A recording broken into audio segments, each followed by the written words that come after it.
Right, salibonani ibizo lami ngu DJ Spark Zimbabwe ndiri pa chivhitivhiti chiri health chivhitivhiti china ma side effect inotwayo Zim Reality ITV. Kachinge first time kusvika pano pasina subscribe, please don't forget to subscribe Zim Reality ITV so that anytime patino upload something brand new unowa notification. Tichiriko ku Victorious Church kwa prophet kuda kwashe Jose kwati kusangana nevabereki vakasiyana siyana vana matambudziko akasiyana siyana tichidiscussa nawo tichitaura nawo tichinzwa matambudziko avari kusangana nawo nemabatsirwo avakaitwawo. Makadi zvenyu mama?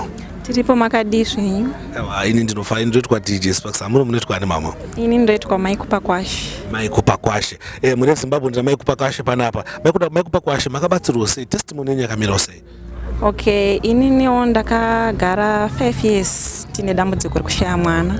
Saka ndakazouyawo kune munhu waMwari prophet kuda kwashe Jose ndokufa vandinamatira hazvinambotora time ndakafa ndawane mwana wangu wandinaye nhasi uno.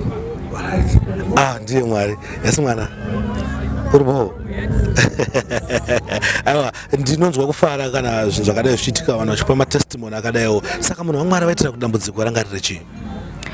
Dambudziko pavakandinamatira munhu waMwari havana zvizhinji zvavakambotaura. In fact ndakaenda kunovaona pari pa 1-on-1 ndofa vangonditi mama ndiri kuona makabata mwana chiprofita ndofa ndangozvigamuchira ndafa ndazvitenda nekuti inini ndanga ndine dambudziko kumashure uko ndichiziva kuti ini ndafambira kuda kuti ndibate mwana ndofa vangonditi ndakuonai makabata mwana. Panguva yacho iyoyo ndakafa ndazvigamuchira ndikati munhu waMwari aona bosi ndo dambudziko randinaro. Saka ndakazoramba ndichidzokera ndakunoatenda maservice ndipo vakazoramba vachindinamatira kusvika ndabata mwana wangu. Aiwa, ndiye Mwari. Muri Zimbabwe ane nzeve dzekunzwa anzwa ane dambudziko asina mwana. Ndofunga it's now high time yekuti uende ku Victorious unoona prophet Jose then ukunamatira. Kana pachinge paine ma-attacks akasiyana siyana munosangana nawo ndiri kuona sekuti Mwari vanokuitirai zvakanaka. Mwari anoda kutendai amai nenguva yenyamatipawo kuti tinge titaura nemi tichimotivhetawo nekuti vamwe vanhu vanga vane simba nekutenda kuti Jehovha uri kumusoro kudenga ndiMwari vanoita zvakanaka, ndiMwari vanoita zvinhu. Aiwa, tinotenda. Ndoda kungokurudzirawo hangu mumwe kana pana ane dambudziko rakangofanana nerangu kwangova nefaith, ngova nekutenda chete mwana unomubata. Aiwa, muri Zimbabwe unofamba zvinzira mega. Aiwa, ndoda kukutendai mese nekusubscribe nekuwacha nekushare nekulike mavideos. Ndine vamwe futi vandinavo vandichadaidza panapa mubve mangoenda sititaure navo. Svika zvenyu mama. Makasimbira mai? Makadiwo. Ini ndoitwa DJ Sparks. Munoitwa ani mama? Ini ndinoitwa gogo talent kana kuti mai rimai. Ndogara kuchuru farm. Alright. Mama, dambudziko ramaisangana nawo ranga rakaita sei? Mungade kushewo nemhuri yeZimbabwe. Dambudziko rangu randakaita nderekuti kumba kwangu kwakangotanga kubvira moto zvekuti takatambura ndaenda kumasowe zvekuti hembe dzese dzemasowe magemenzi zvinhu zvese zvewaiti zvese zvakatsva asi waprofita wangu asinganyatsobata dambudziko iri kuti chichiri kukonzeresa kuti moto ubvire nekuti ndakwakabva musi wa 1 kusvika musi wa 7 zvekuti ndakasana ndisina kana hembe kana magumbezi zvinhu zvaingobvira zvese izvozvo. Chaitika ndechekuti ininde ndine mwana wangu akamitiswa ari form 3 saka abva arambwa ndabva ndachengeta nhumbu yomwana iyoyo kusvika mwana akure kusvika pa 18 years.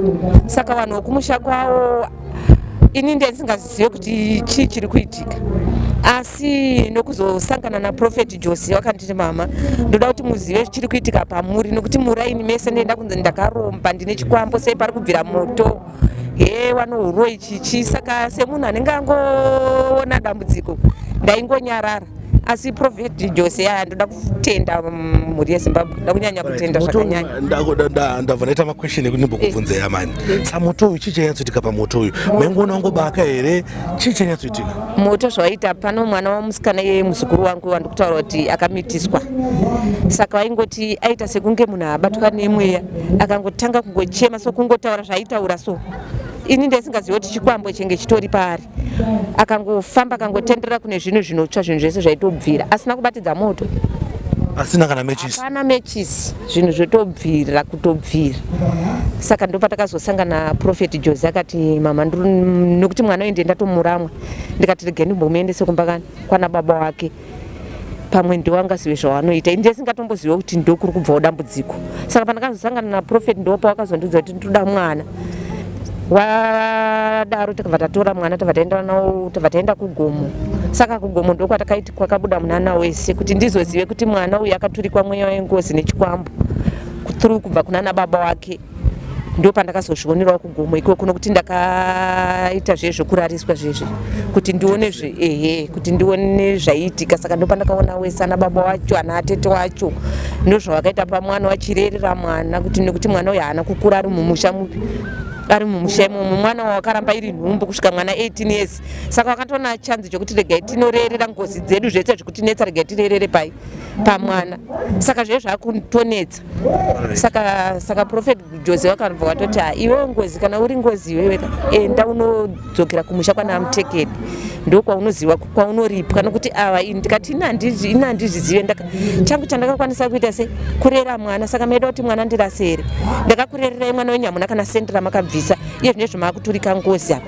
Saka ndinongotenda Mwari through Prophet Jose nokuti ndakaziva zvimwe zvinhu zvakawanzika zvinge ndisingaziwe nokuti baba wacho pese nanhasi wakadedzwa kuti uyai mugadzise zvinhu zviri pamwana wabvume. Saka ndakatozoona kuti baba wacho ndiwo wakatonyanyisa pano mwana kunoturika ngozi idzodzo nehama dzavo wabva watoturika ngozi nechikwambo pamwana asi paakanamatirwa iye zvine atori saka izvozvi zvimwe mwana araiti moto hakusisina zvakapera December kusvika nanhasi handitori right.